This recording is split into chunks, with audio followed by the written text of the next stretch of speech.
Hello, dear students. Myself, Casey Sir, and I welcome you all to Edviz Learning. Live to learn. Dear students, आज हम लोग एक नया chapter start करने वाले हैं. एंड जो नया चैप्टर है जो हम स्टार्ट करने वाले हैं, it is magnetic fields due to electric current. Magnetic fields due to electric current. इस चैप्टर में ना स्टूडेंट्स, एक साइंटिस्ट था जिन्होंने ये ब्रांच ऑफ फिजिक्स को इंट्रोड्यूस किया, एंड उस साइंटिस्ट का नाम था हंस क्रिश्चियन ओयस्टर्ड. हंस क्रिश्चियन ओयस्टर्ड. बहुत पुराना टाइम है, 1820 के टाइम पे स्टूडेंट्स हंस क्रिश्चियन ओयस्टर्ड ने ना एक एक्सपेरिमेंट परफॉर्म किया. पहले मैं आपको एक्सपेरिमेंट समझाता है, फिर कैसे क्या चैप्टर में आगे बढ़ना है वो हम देखेंगे. तो हंस क्रिश्चियन ओयस्टर्ड ने ना स्टूडेंट्स क्या किया, एक बैटरी लिया. बैटरी में से करंट फ्लो हो रहा है ये समझने के लिए उन्होंने एक बल्ब लिया. तो जाहिर सी बात है कि जब हम लोग स्विच ऑन करेंगे ना स्टूडेंट्स, तो पॉजिटिव टर्मिनल में से conventional current will start to flow, and current flow हो रहा है ये चीज का हमें पता चलेगा by looking at the bulb. Bulb अगर ग्लो कर रहा है इसका मतलब कि वायर में से स्टूडेंट्स करंट फ्लो हो रहा है. बराबर. तो हंस क्रिश्चियन ओयस्टर्ड ने क्या देखा पता है क्या, उन्होंने कंपास रखा, मैग्नेटिक कंपास. एंड ना स्टूडेंट्स उन्होंने ये मैग्नेटिक कंपास को वायर जिसमें से करंट पास हो रहा है उसके एकदम बाजू में रखा हंस क्रिश्चियन ओयस्टर्ड ने. ठीक है. तो कैसा है ना स्टूडेंट्स, जब हमारा ये magnetic compass current carrying wire के एकदम बाजू में रहता है एंड करंट स्टूडेंट्स इसमें से फ्लो होता है, करंट आई हमारे वायर में से फ्लो कर रहा है, तभी ना स्टूडेंट्स क्या होता है, ये जो कंपास है, this compass shows a deflection. Compass क्या दिखाता है, तो कंपास एक डिफ्लेक्शन दिखाता है. तो ये कंपास अपने जगह से हट जाता है. कब? जब करंट इस वायर में से फ्लो होगा तब. फिर उन्होंने क्या किया स्टूडेंट्स, हंस क्रिश्चियन ओयस्टर्ड ने स्विच को ऑफ कर दिया. तो स्विच अगर ऑफ कर दिया तो करंट का फ्लो होना बंद हो गया एंड लैंप का ग्लो होना भी बंद हो गया. तो लैंप भी ग्लो नहीं हो रहा है. मैग्नेटिक कंपास का डिफ्लेक्शन भी स्टूडेंट्स बंद हो जाता है. कहने का मतलब कि जब जब वायर में से करंट फ्लो होता है स्टूडेंट्स, मैग्नेटिक कंपास डिफ्लेक्शन दिखाता है. ये ऑब्जर्व किया हंस क्रिश्चियन ओयस्टर्ड ने कि जब भी स्टूडेंट्स वायर में से करंट फ्लो होगा, वायर में से करंट फ्लो होगा तो क्या होगा, मैग्नेटिक कंपास जो उस करंट कैरिंग वायर के बाजू में है, इट शोज अ डिफ्लेक्शन. अब from this observation what things he concluded, एक मैग्नेटिक कंपास डिफ्लेक्शन दिखाता है due to external magnetic field.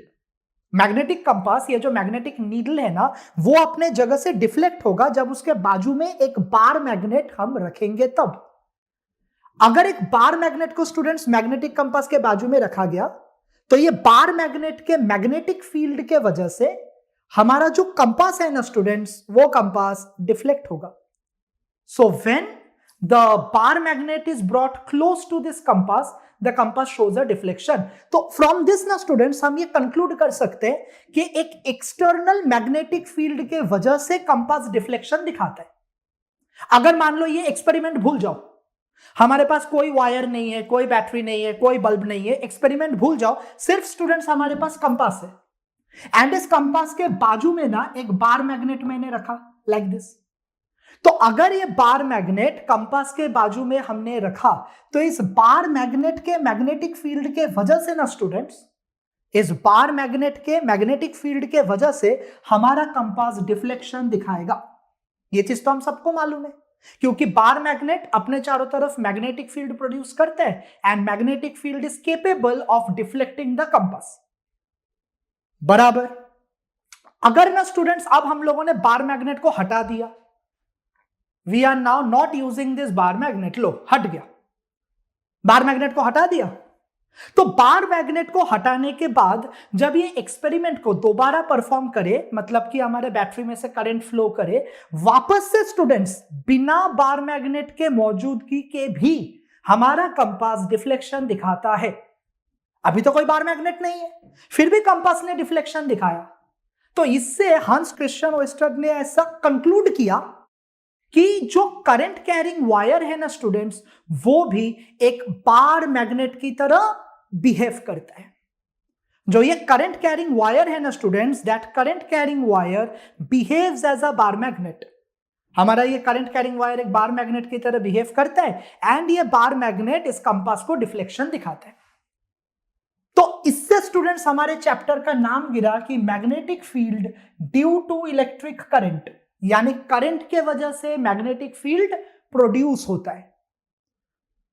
Current के वजह से स्टूडेंट्स मैग्नेटिक फील्ड प्रोड्यूस होता है। Due to current magnetic field क्या होगा? प्रोड्यूस होगा। So now let's proceed. The theory of magnetic effect of electric current discover किया गया था हंस क्रिश्चियन ओयस्टर द्वारा इन 1820। बहुत पुराना टाइम है 1820, तो तभी हंस क्रिश्चियन ओयस्टर ने ये फील्ड जो मैग्नेटिज्म का प्रोड्यूस होगा वायर के चारों तरफ, इस वायर के चारों तरफ स्टूडेंट्स क्या प्रोड्यूस हो जाएगा? तो हमारा answer magnetic field, magnetic field. तो ये मैग्नेटिक फील्ड के वजह से स्टूडेंट्स कंपास डिफ्लेक्शन दिखाता है। तो ये मैग्नेटिक फील्ड को प्रोड्यूस कोई बार मैग्नेट ने नहीं किया, ये मैग्नेटिक फील्ड को प्रोड्यूस किया करंट कैरिंग वायर ने। ये चीज को ऑब्जर्व देखा किसने? तो हंस क्रिश्चियन ओयस्टर ने। आप साइंटिस्ट का नाम याद रखो, बहुत इंपॉर्टेंट है। Remember the name of the scientist, हंस क्रिश्चियन ओयस्टर। एंड कौन से साल में यह डिस्कवर हुआ? तो 1820। इन द ईयर 1820 हंस क्रिश्चियन ओयस्टर ने यह डिस्कवर किया, ये देखा कि अगर एक वायर में से करंट फ्लो हो तो वायर के बाजू में रखा हुआ मैग्नेटिक कंपास डिफ्लेक्शन दिखाता है। अब अगर मैग्नेटिक कंपास जो वायर के बाजू में रखा हुआ है वो डिफ्लेक्शन दिखाता है जब भी करंट पास हो रहा है तभी, तो उसका यह मतलब हुआ कि करंट कैरिंग वायर अपने चारों तरफ एक मैग्नेटिक फील्ड प्रोड्यूस किया होगा, जिस मैग्नेटिक फील्ड ने स्टूडेंट्स कंपास को डिफ्लेक्ट किया होगा। क्या मेरी बात क्लियर है? अब एक और मजेदार चीज हंस क्रिश्चियन ओयस्टर ने देखा, वो ये देखा कि अगर स्टूडेंट्स करंट का डायरेक्शन हमने रिवर्स कर दिया, अगर करंट का डायरेक्शन रिवर्स कर दिया तो मैग्नेटिक कंपास का डिफ्लेक्शन भी ऑपोजिट डायरेक्शन में होता है। क्या बोला? अगर हमने इस वायर में बहने वाले करंट का डायरेक्शन को रिवर्स किया तो मैग्नेटिक कंपास का डिफ्लेक्शन भी ऑपोजिट डायरेक्शन में होता है। कहने का मतलब कि हमारे इस वायर के चारों तरफ जो मैग्नेटिक फील्ड बनता है ना स्टूडेंट्स, उस मैग्नेटिक फील्ड का डायरेक्शन, हमारे इस वायर के चारों तरफ जो मैग्नेटिक फील्ड बनता है उस मैग्नेटिक फील्ड का डायरेक्शन करंट के डायरेक्शन पे डिपेंडेंट है। अगर स्टूडेंट्स आपने करंट के डायरेक्शन को रिवर्स किया तो मैग्नेटिक फील्ड का डायरेक्शन भी रिवर्स हो जाएगा। बोलो क्लियर? मैग्नेटिक फील्ड जो बना करंट कैरिंग वायर के चारों तरफ, उस मैग्नेटिक फील्ड का डायरेक्शन पूरी तरह से करंट के डायरेक्शन पे डिपेंडेंट है। अगर स्टूडेंट्स करंट का डायरेक्शन रिवर्स हुआ तो जो मैग्नेटिक फील्ड बना वायर के चारों तरफ, उस मैग्नेटिक फील्ड का डायरेक्शन भी स्टूडेंट्स रिवर्स हो जाएगा, जिसके वजह से आपका मैग्नेटिक कंपास का डिफ्लेक्शन ऑपोजिट डायरेक्शन में होगा। बोलो क्लियर? तो क्योंकि स्टूडेंट्स हमारा मैग्नेटिक कंपास डिफ्लेक्शन दिखा रहा है जब करंट वायर में से फ्लो किया तब, तो यहां से हम ऐसा समझ सकते हैं कि electric current produces a magnetic field. Electric current ने मैग्नेटिक फील्ड प्रोड्यूस किया एंड उस मैग्नेटिक फील्ड ने स्टूडेंट्स कंपास को डिफ्लेक्ट किया। एक्सपेरिमेंट एकदम क्रिस्टल क्लियर दिमाग के अंदर होना चाहिए। एक्सपेरिमेंट क्या है स्टूडेंट्स? तो एक्सपेरिमेंट यह है कि हंस क्रिश्चियन ओयस्टर ने एक तार लिया, ही टूक अ वायर, एंड उस तार में से स्टूडेंट्स हंस क्रिश्चियन ओयस्टर ने करंट को फ्लो करवाया। He started flowing current through the wire. तो जब स्टूडेंट्स ऐसा होगा कि तार में से करंट फ्लो करेगा, हंस क्रिश्चियन ओयस्टर ने देखा कि तार के बाजू में रखा हुआ कंपास डिफ्लेक्ट कर गया। तो तार के बाजू में रखा हुआ कंपास अगर डिफ्लेक्ट किया तो इसका मतलब ये तार ने मैग्नेटिक कंपास को डिफ्लेक्ट करवाया होगा। अब एक तार मैग्नेटिक कंपास को डिफ्लेक्ट कैसे करवाएगा?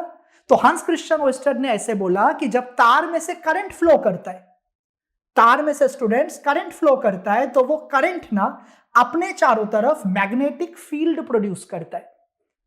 तार में से स्टूडेंट्स जब करंट फ्लो करता है, ये तार में से जब करंट फ्लो कर रहा है तो ये तार में से बहने वाला करंट अपने चारों तरफ स्टूडेंट्स मैग्नेटिक फील्ड प्रोड्यूस करता है एंड वो मैग्नेटिक फील्ड आपके इस कंपास को डिफ्लेक्ट करवाता है। क्लियर है?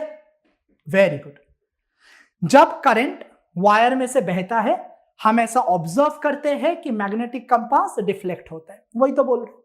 अगर आपके इस वायर में से स्टूडेंट्स वायर में से करंट फ्लो किया तो हमारा जो मैग्नेटिक कंपास रखा हुआ है वो मैग्नेटिक कंपास क्या कर जाएगा, वो अपने जगह से डिफ्लेक्ट कर जाएगा। एंड मैग्नेटिक कंपास का deflection is a proof, magnetic compass का डिफ्लेक्शन इज अ प्रूफ कि आपके तार के चारों तरफ एक मैग्नेटिक फील्ड बना होगा जिस मैग्नेटिक फील्ड ने कंपास को डिफ्लेक्ट किया। बराबर? बहुत इंपॉर्टेंट लाइन है। अगर हमने करंट के डायरेक्शन को रिवर्स किया, अगर स्टूडेंट्स हमने करंट के डायरेक्शन को रिवर्स किया तो हमने ऐसे देखा कि जो हमारा कंपास है ना वो भी ऑपोजिट डायरेक्शन में डिफ्लेक्शन दिखाता है। कंपास डिफ्लेक्शन दिखाएगा ऑपोजिट डायरेक्शन में अगर हमने करंट के डायरेक्शन को रिवर्स किया। तो मतलब कि स्टूडेंट्स अब आप देख सकते हो कि करंट इस डायरेक्शन में जा रहा है, मतलब एंटी क्लॉकवाइज। तो मान लो कि आपका डिफ्लेक्शन ऐसा हुआ। अगर स्टूडेंट्स हमने इस तार को चेंज कर दिया कि करंट उल्टे डायरेक्शन में बहे, ऐसा ना बहे, ऑपोजिट डायरेक्शन में करंट बहे, ऑपोजिट, तो करंट स्टूडेंट्स अगर ऑपोजिट डायरेक्शन में बहेगा तो कंपास का डिफ्लेक्शन भी ऑपोजिट डायरेक्शन में होगा। So from this we can conclude के जो तार के चारों तरफ मैग्नेटिक फील्ड बना उस मैग्नेटिक फील्ड का डायरेक्शन करंट के डायरेक्शन पे डिपेंडेंट है। मैग्नेटिक फील्ड का डायरेक्शन जो तार के चारों तरफ बना वो करंट के डायरेक्शन पे डिपेंडेंट है। सो इसके वजह से if we reverse the direction of current तो हमारा कंपास भी ऑपोजिट डायरेक्शन में डिफ्लेक्शन दिखाएगा। क्या मेरी बात क्लियर है? अब क्या क्या टॉपिक्स हम लोग इस चैप्टर में सीखने वाले वो चीज हम लोग देख लेंगे। तो ना स्टूडेंट्स सबसे पहला आता है इंट्रोडक्शन। तो इंट्रोडक्शन में हम लोगों ने ये चीज पहले समझा कि जो तार है ना, तार मतलब वायर, उस तार में से जब करंट पास होगा तो तार के चारों तरफ मैग्नेटिक फील्ड बनेगा। इतना तो दिमाग में बैठ गया।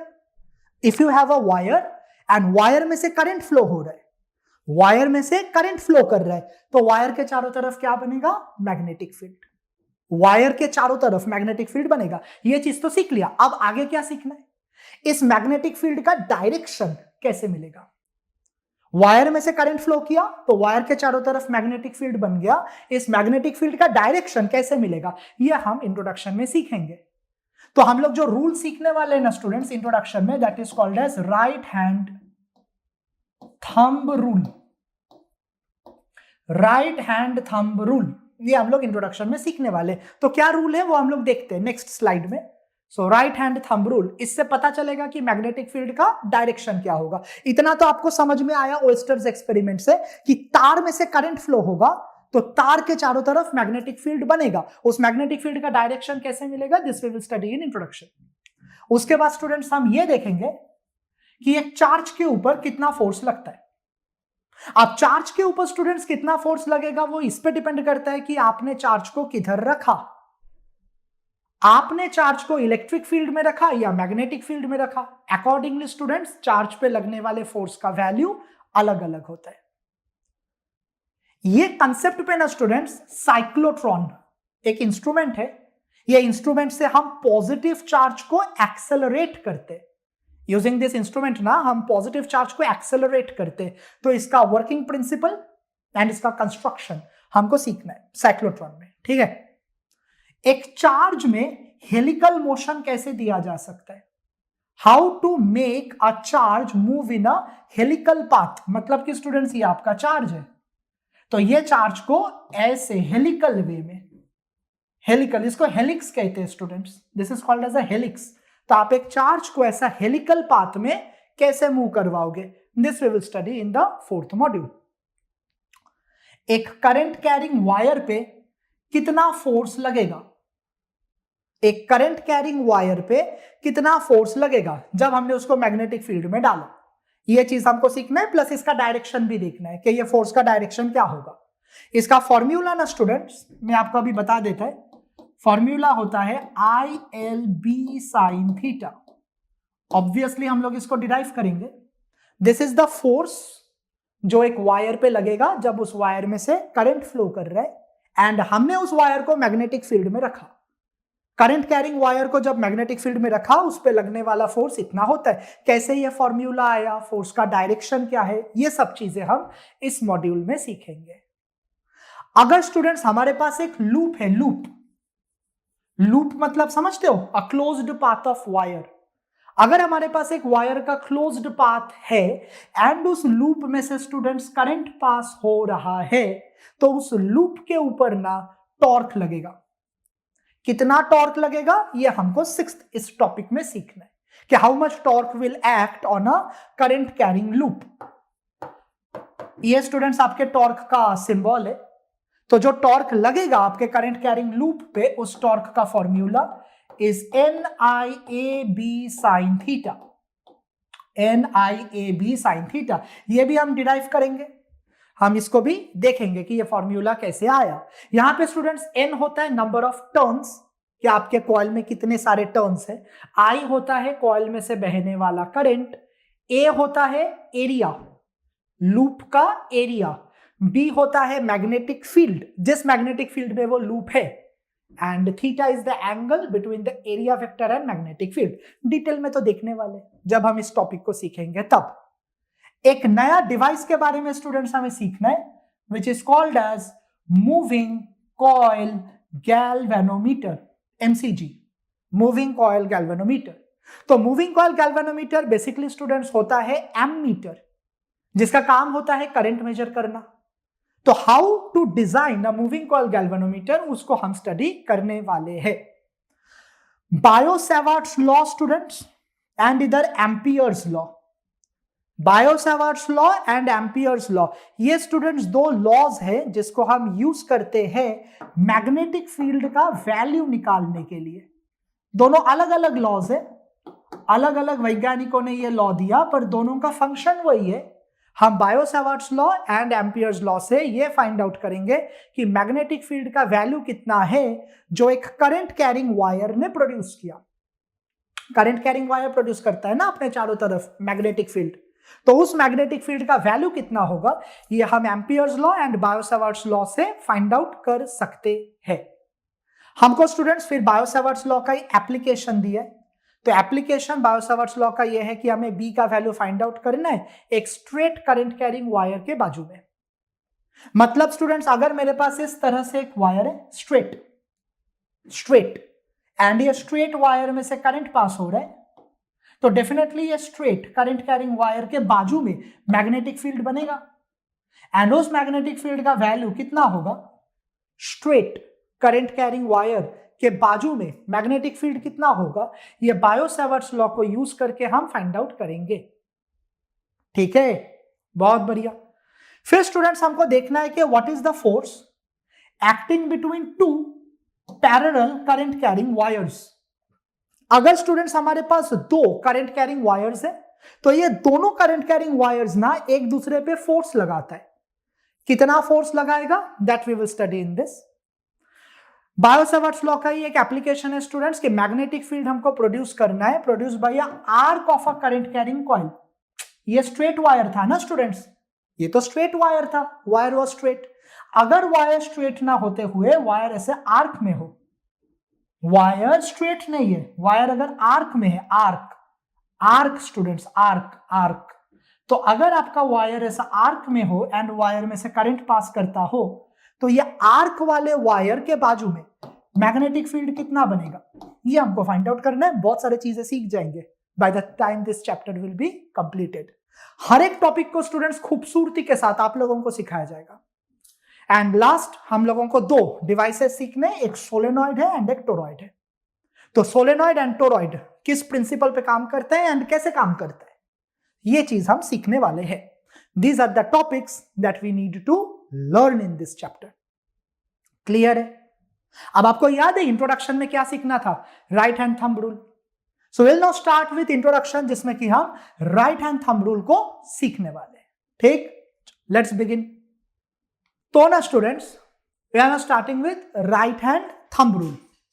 राइट हैंड थंब रूल, तो राइट हैंड थंब रूल में स्टूडेंट्स हम ये सीखने वाले हैं कि करंट कैरिंग वायर के बाजू में जो मैग्नेटिक फील्ड बना, उस मैग्नेटिक फील्ड का डायरेक्शन क्या होगा, what will be the direction of the magnetic field, ये हम सीखने वाले हैं राइट हैंड थंब रूल से। पहले मैं आपको बता देता है कि होता क्या है। कंसीडर करो स्टूडेंट्स की एक वायर है एंड हमने इस वायर में से करंट पास करवाया आई। तो हंस क्रिश्चियन ओयस्टर ने क्या बोला, तो हंस क्रिश्चियन ओयस्टर ने यह बोला कि अगर आपने वायर में से करंट पास करवाया तो वायर के चारों तरफ हमें मिलेगा magnetic field. Very good, wire के चारों तरफ हमें मिलेगा magnetic field and symbol of magnetic field is B. Magnetic field का सिंबल स्टूडेंट्स बी होता है, जैसे इलेक्ट्रिक फील्ड का सिंबल ई होता है वैसे मैग्नेटिक फील्ड का सिंबल बी होता है। तो अगर हमने वायर में से करंट पास किया तो वायर के चारों तरफ क्या मिलेगा, बी, यानी मैग्नेटिक फील्ड। यहां तक तो क्लियर है। हमको स्टूडेंट्स ये मैग्नेटिक फील्ड का डायरेक्शन चाहिए। तो अगर हमको इस मैग्नेटिक फील्ड का डायरेक्शन चाहिए कि वायर के चारों तरफ मैग्नेटिक फील्ड जो बना उसका डायरेक्शन क्या होगा, तो हम ना हमारे राइट हैंड में एज्यूम करेंगे कि इस वायर को पकड़ा है। एक्चुअली में वायर को पकड़ना नहीं है, शॉक लग जाएगा। We will assume that this wire is held in the right hand. Right hand में हमने वायर को पकड़ा, ऐसा एज्यूम करना है। अब अगर स्टूडेंट्स मेरे राइट हैंड का थंब अगर करंट का डायरेक्शन देता है, स्टूडेंट्स अगर राइट हैंड का थंब करंट के डायरेक्शन में अलाइंड है, तो बाकी जो चार फिंगर्स है ना जो कर्ल होंगे, वो मेरे को बी का डायरेक्शन देगा। कहने का मतलब if this is the direction of current तो मेरे कर्ल्ड फिंगर्स ऐसे होंगे स्टूडेंट्स, ऐसे होंगे, तो मेरे को मैग्नेटिक फील्ड इस वायर के चारों तरफ ऐसा मिलेगा, इन दिस डायरेक्शन। ये मेरे को मैग्नेटिक फील्ड मिलेगा वायर के चारों तरफ। समझ रहे हो डायरेक्शन मैग्नेटिक फील्ड का? This is right hand thumb rule. तो राइट हैंड थंब रूल ये बोलता है कि आपको एज्यूम करना है कि current carrying wire is held in right hand. Now if the thumb of the right hand points in the direction of current, if the thumb points in the direction of current, then the curled fingers, students, curled fingers give the direction of magnetic field. एकदम simple है। एक और छोटा सा चीज है but बहुत important है कि हमारे इस वायर के चारों तरफ ना स्टूडेंट्स एक ही सर्क्यूलर लूप का मैग्नेटिक फील्ड नहीं बनेगा। हमारे इस वायर के चारों तरफ ना सर्क्यूलर लूप में मैग्नेटिक फील्ड्स बहुत सारे बनेंगे। कहने का मतलब ये तो एक ड्रॉ किया, इससे छोटे रेडियस का भी एक मैग्नेटिक फील्ड ऐसा बनेगा। हालांकि डायरेक्शन सेम होगा, उस मैग्नेटिक फील्ड का डायरेक्शन सेम होगा, बट सिंगल लूप का मैग्नेटिक फील्ड नहीं बनेगा स्टूडेंट्स। मतलब इसके बाहर भी मैग्नेटिक फील्ड बनेगा, हालांकि डायरेक्शन सेम होगा, पर मैग्नेटिक फील्ड ना स्टूडेंट्स बहुत सारे लूप्स में हमें मिलने वाले हैं। तो जब हमारे इस वायर में से करंट फ्लो होता है तो वायर के चारों तरफ ना मैग्नेटिक फील्ड का कॉन्सेंट्रिक लूप्स बनता है। एक लूप नहीं बनता, कॉन्सेंट्रिक लूप्स बनता है, यानी मेनी मैग्नेटिक फील्ड के लूप्स बनते हैं एंड हर मैग्नेटिक फील्ड के लूप का direction right hand thumb rule से मिलता है। मतलब सारे लूप्स के मैग्नेटिक फील्ड का डायरेक्शन सेम होता है, बट मैग्नेटिक फील्ड का जो लूप बना वायर के चारों तरफ वो सिंगल लूप नहीं होता है स्टूडेंट्स, वो सिंगल लूप नहीं होता है, वो मेनी लूप्स होता है, बहुत सारे लूप्स होते हैं, कॉन्सेंट्रिक लूप्स। अगर और आप दूर जाओगे तो और मैग्नेटिक फील्ड मिलेगा। हाँ, बट ये चीज तो बट ऑब्वियस वाली बात है कि आप जितना वायर से दूर जाओगे मैग्नेटिक फील्ड का स्ट्रेंथ उतना कम होते जाएगा, वो तो बट ऑब्वियस वाली बात है। मतलब अगर मैंने एक और ऐसा लूप सोच लिया तो ये जो मैग्नेटिक फील्ड है, ये मैग्नेटिक फील्ड का स्ट्रेंथ काफी कम होगा एज कंपेयर टू इस मैग्नेटिक फील्ड के स्ट्रेंथ से। इसका स्ट्रेंथ ज्यादा होगा। क्यों इसका स्ट्रेंथ ज्यादा होगा? ये वायर के करीब है ना, एंड इसका स्ट्रेंथ काफी कम होगा क्योंकि ये वायर से काफी दूर है। एंड ऐसा करते करते लूप क्या हो जाएगा, पूरी तरह से डिसअपीयर हो जाएगा। But many loops are formed wire के चारों तरफ। आगे बढ़ते हैं। राइट हैंड थंब रूल, इसको हम मैक्सवेल का कॉर्कस्क्रू रूल भी कहते हैं, इज अ कन्वीनियंट वे, आसान तरीका है जिससे कि स्टूडेंट्स हम फाइंड कर सकते हैं मैग्नेटिक फील्ड का डायरेक्शन।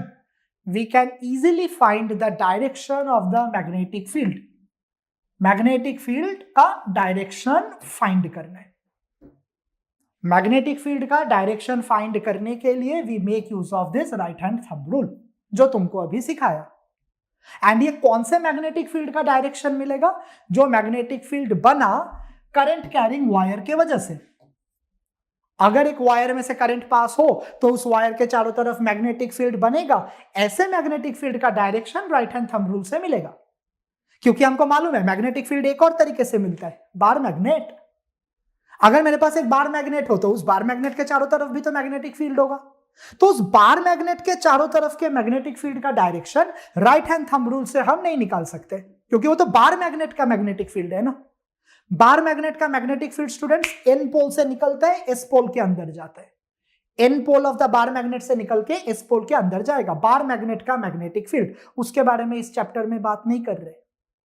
इस चैप्टर में हम बात कर रहे हैं कि एक करंट कैरिंग वायर है एंड करंट कैरिंग वायर ने अपने चारों तरफ मैग्नेटिक फील्ड बनाया। उस मैग्नेटिक फील्ड का डायरेक्शन क्या होगा? तो उस मैग्नेटिक फील्ड का direction students right hand thumb rule से मिलेगा। क्लियर है? आओ, as per the right hand thumb rule के अनुसार अगर करंट कैरिंग कंडक्टर को हमने राइट हैंड में पकड़ा, current carrying conductor is held in right hand such that हमारा जो अंगूठा है, थंब यानी अंगूठा है, वो पॉइंट करे, वो दर्शाए करंट के डायरेक्शन में। करंट के डायरेक्शन में the thumb points the direction of current. Then students जो मैग्नेटिक फील्ड होगा ना, वो मैग्नेटिक फील्ड का डायरेक्शन हमारे फोल्डेड फिंगर्स के डायरेक्शन से मिलेगा। जिस डायरेक्शन में हमारे फिंगर्स कर्ल्ड होंगे उस डायरेक्शन में मैग्नेटिक फील्ड का डायरेक्शन होगा। कब? अगर हमने राइट हैंड में करंट कैरिंग वायर को पकड़ा, ऐसा सोचा, एंड थंब करंट के डायरेक्शन में पॉइंट कर रहे, तो curled fingers students magnetic field का डायरेक्शन देगा। सी, एकदम क्लियर है? तो ये स्टूडेंट्स आपका वायर है एंड इस वायर में से करंट पास हो रहा है, कितना? आई। तो जब आपके इस वायर में से आई अमाउंट ऑफ करंट पास होगा तो आपके इस वायर के चारों तरफ मैग्नेटिक फील्ड बनेगा which is represented as B.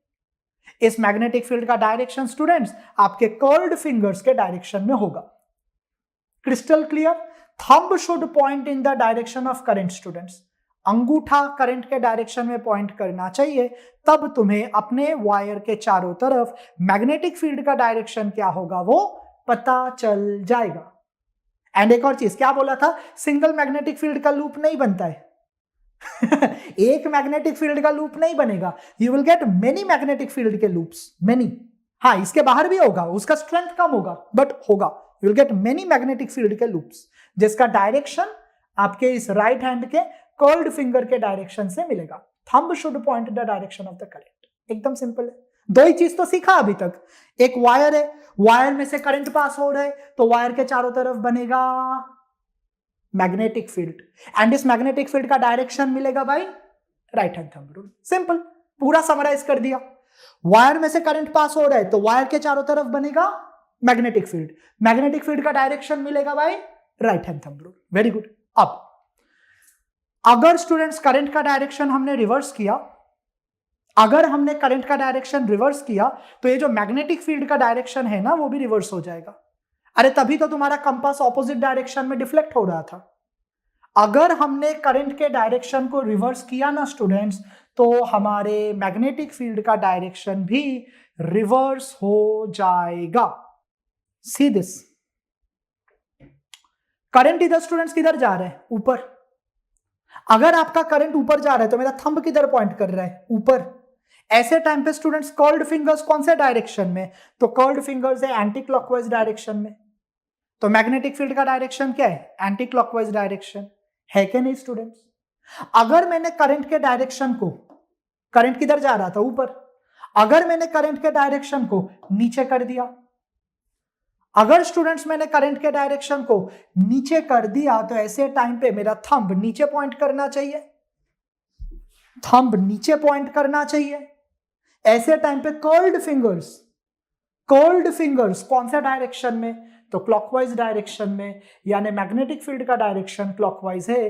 Clearly students आप देख सकते हो कि अगर करंट का डायरेक्शन रिवर्स हुआ तो मैग्नेटिक फील्ड का डायरेक्शन भी रिवर्स हो जाएगा।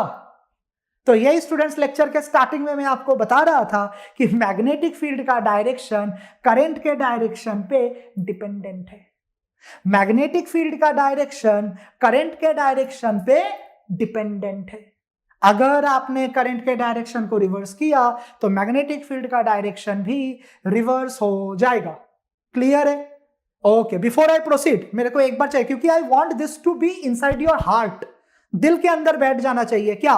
पहला चीज, हमारे पास तार है, हमारे पास तार है, तार में से क्या फ्लो हो रहा है? करंट। तो तार में से करंट फ्लो होगा तो उसके चारों तरफ क्या बनेगा? शाबाश, मैग्नेटिक फील्ड। एंड उस मैग्नेटिक फील्ड का डायरेक्शन कैसे मिलेगा? Right hand thumb rule. तो राइट हैंड थंब रूल से यह पता चला कि जो मैग्नेटिक फील्ड का डायरेक्शन है वो करंट के डायरेक्शन पे डिपेंडेंट है। करंट का डायरेक्शन रिवर्स हुआ तो मैग्नेटिक फील्ड का डायरेक्शन भी रिवर्स हो जाएगा। बोलो क्लियर? आगे बढ़ते हैं। शाबाश। Force acting on a charge, force acting on a charge. तो अगर हमारे पास एक चार्ज है, we have a charge, charge को स्टूडेंट्स में क्यू से रिप्रेजेंट करेगा, तो उस चार्ज के ऊपर फोर्स कितना लगेगा?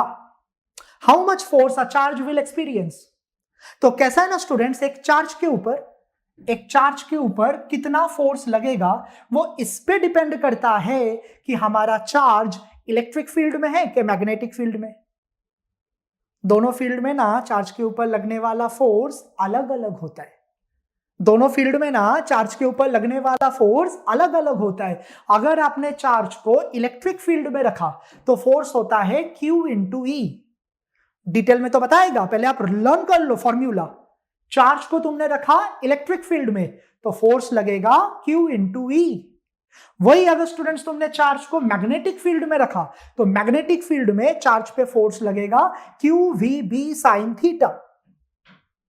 QVB sine theta, magnetic field में चार्ज पे फोर्स लगेगा। दोनों फॉर्मूला लर्न करो। चार्ज है इलेक्ट्रिक फील्ड में, चार्ज के ऊपर फोर्स लगेगा Q इंटू ई। मैग्नेटिक फील्ड में चार्ज पे फोर्स लगेगा QVB साइन थीटा। बहुत बढ़िया। अब ध्यान दो, अगर हमने चार्ज को इलेक्ट्रिक फील्ड में रखा, अगर हमने चार्ज को इलेक्ट्रिक फील्ड में रखा तो क्या हो जाएगा स्टूडेंट्स? See the figure.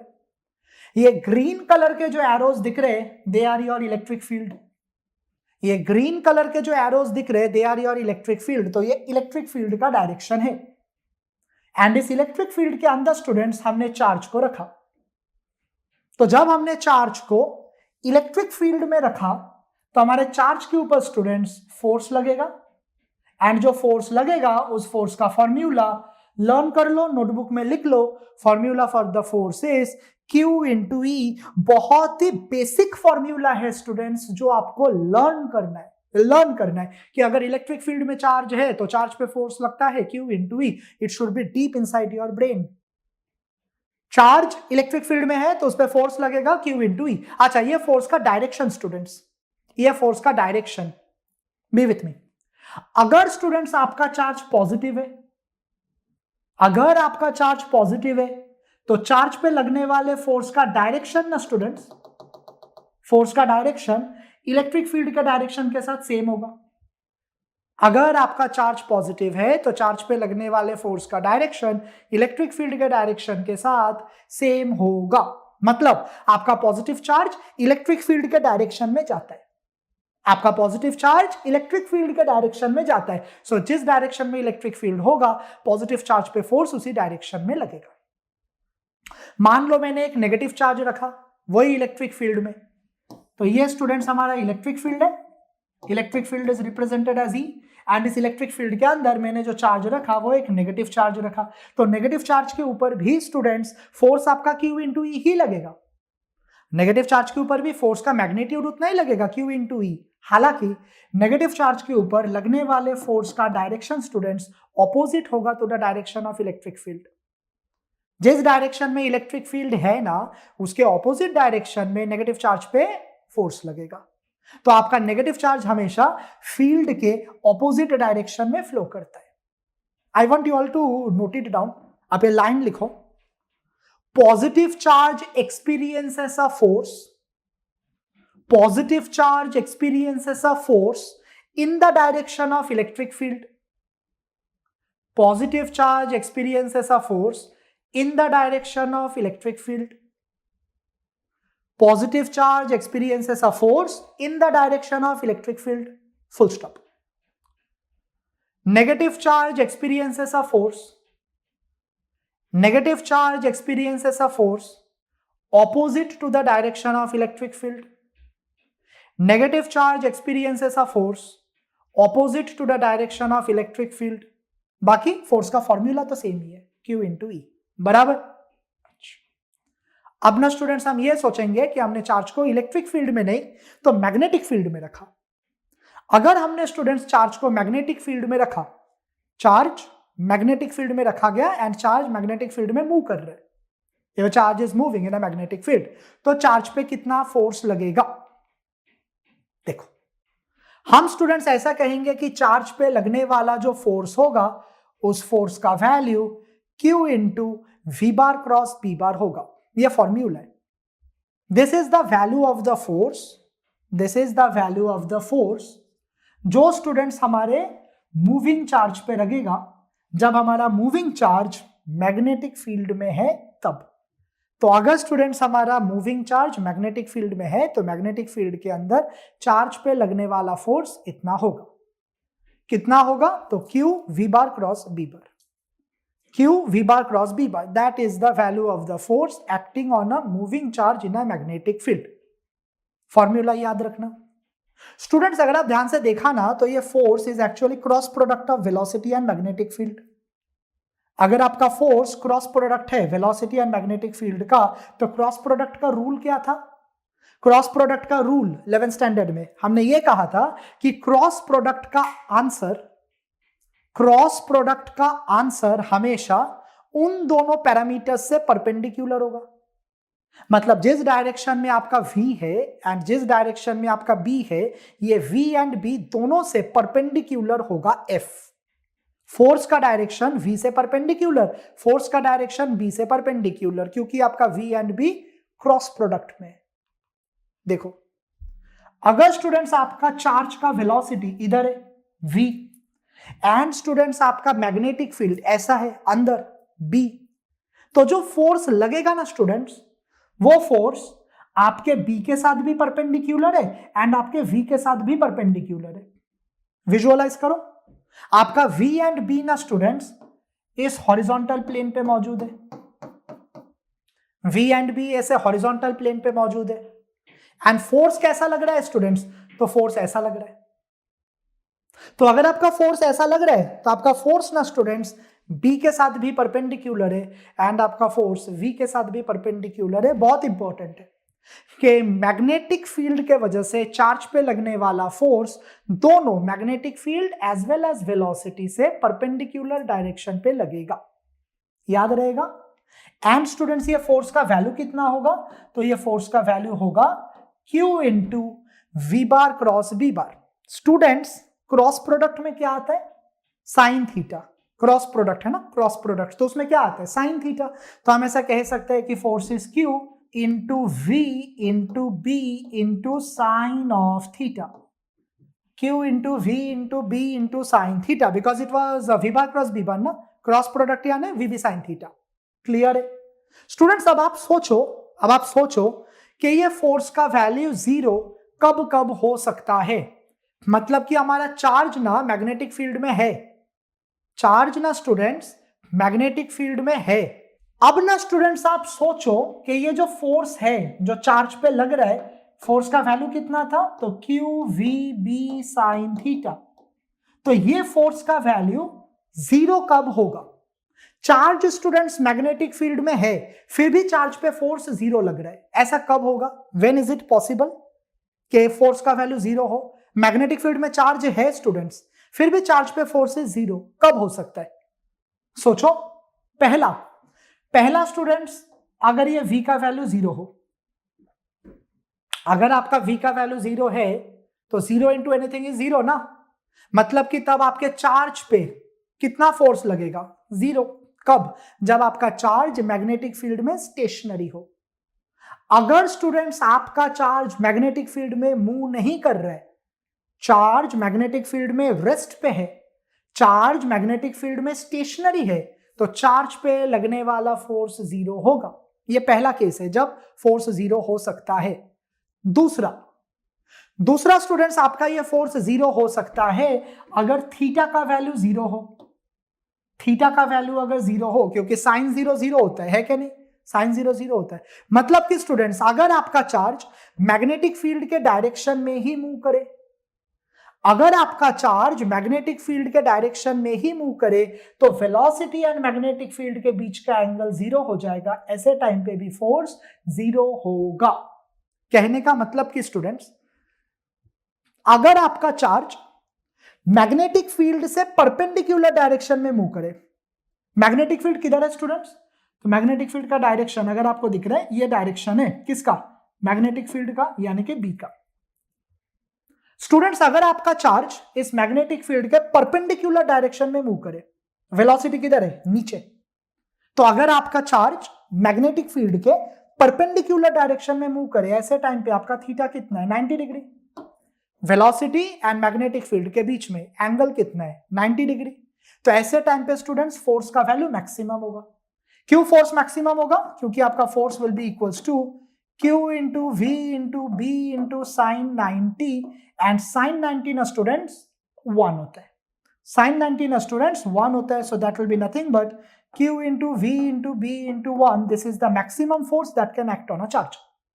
वही ना स्टूडेंट्स अगर आपका चार्ज मैग्नेटिक फील्ड के डायरेक्शन में ही मूव करे, आप देखो आपका मैग्नेटिक फील्ड आगे जा रहा है एंड देखो आपका चार्ज का वेलोसिटी भी उसी डायरेक्शन में।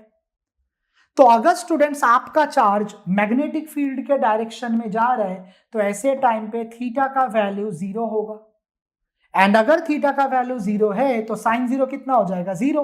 तो ऐसे टाइम पे चार्ज पे लगने वाला फोर्स जीरो। यही मैंने आपको बोला था कि अगर हमारा चार्ज मैग्नेटिक फील्ड के डायरेक्शन में जा रहा है तो चार्ज पे लगने वाला फोर्स कितना होगा? जीरो होगा। एंड अगर हमारा चार्ज एक एंगल थीटा पे जा रहा है, मैग्नेटिक फील्ड हॉरिजॉन्टल है, चार्ज ऐसा तिरछा जा रहा है, मैग्नेटिक फील्ड हॉरिजॉन्टल है, चार्ज ऐसा तिरछा जा रहा है, तो ऐसे टाइम पे वेलोसिटी और मैग्नेटिक फील्ड के बीच में एंगल थीटा होगा।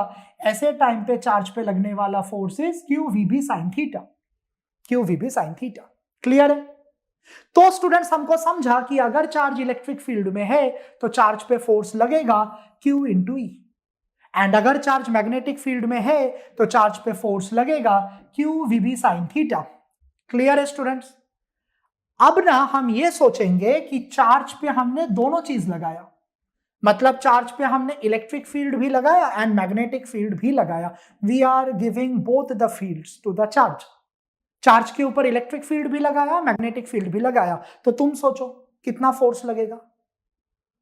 वेरी गुड, एकदम सही सोचा। अगर हमने चार्ज पे electric field and magnetic field simultaneously एक साथ टुगेदर दोनों फील्ड चार्ज पे लगाया तो दोनों फोर्स चार्ज पे एक साथ लगेगा। इलेक्ट्रिक फील्ड का फोर्स लगेगा एंड मैग्नेटिक फील्ड का फोर्स भी लगेगा। ये चीज को पहली बार सोचा था, सोच तो तुमने भी लिया सोच तो तुमने भी लिया कि अगर मैंने चार्ज पे electric field and magnetic field दोनों फील्ड लगाया तो चार्ज पे लगने वाला फोर्स दोनों का एडिशन होगा। ये सोच तो तुमने भी लिया, पर पहली बार स्टूडेंट्स ये चीज सोचा था लॉरेंट्ज ने। किसने? लॉरेंट्ज। तो हम स्टूडेंट्स उसको कहते हैं लॉरेंट्ज फोर्स। क्या कहते हैं उसको? लॉरेंट्ज फोर्स। ये कब होगा? अगर चार्ज पे electric field and magnetic field simultaneously लग जाए। चार्ज पे इलेक्ट्रिक फील्ड भी लग रहा है, मैग्नेटिक फील्ड भी लग रहा है, तो चार्ज के ऊपर QE का फोर्स लगेगा प्लस QVB sin थीटा का फोर्स भी लगेगा।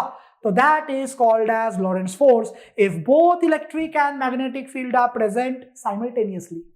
दोनों इलेक्ट्रिक एंड मैग्नेटिक फील्ड अगर एक साथ मौजूद है तो स्टूडेंट्स जो नेट यानी टोटल, तो जो नेट फोर्स लगेगा चार्ज पे, that net force will B Q into E bar plus Q into V bar cross B बार। बोलो क्लियर? अब यहां पे Q इंटू E बार आपका इलेक्ट्रिक फील्ड के वजह से फोर्स है, plus Q into V bar cross B बार आपके मैग्नेटिक फील्ड के वजह से फोर्स है। तो ये स्टूडेंट्स होता है चार्ज पे लगने वाला नेट फोर्स। याद रहेगा? बहुत बढ़िया। तो ना स्टूडेंट्स, बिफोर वी स्टॉप, जो चीज मैं चाहता हूं कि आपके दिल के अंदर बैठ जाए, एक बार फिर से रिपीट करेगा एंड फिर मैं रुक जाएगा। अगर हमारे पास एक वायर है एंड वायर में से करंट फ्लो कर रहा है, तो वायर के चारों तरफ ना स्टूडेंट्स क्या बनेगा? Magnetic field. बहुत बढ़िया। एंड उस मैग्नेटिक फील्ड का डायरेक्शन कैसे मिलेगा? Right hand thumb rule. Thumb should give the direction of current, तो कर्ल्ड फिंगर्स मैग्नेटिक फील्ड का डायरेक्शन देगा। बोलो क्लियर? एंड स्टूडेंट्स, ये लास्ट टॉपिक था जो हमने डिस्कस किया कि चार्ज पे कितना फोर्स लगेगा। ये लॉरेंट्ज फोर्स याद रहेगा ना, तो पूरा कहानी याद रहेगा कि अगर इलेक्ट्रिक फील्ड है तो चार्ज पे फोर्स इज Q इंटू ई, अगर मैग्नेटिक फील्ड है तो चार्ज पे फोर्स है QVB साइन थीटा। तो अगर दोनों फील्ड एक साथ लग जाए तो चार्ज पे फोर्स होगा दोनों का एडिशन। बराबर स्टूडेंट्स? तो आज हम लोग यहीं पे रुक जाएंगे स्टूडेंट्स। ये लेक्चर को थोड़ा रिवाइज करके आना फॉर द नेक्स्ट लेक्चर, ठीक? Thank you for watching Edwise learning, live to learn. All the very best dear students.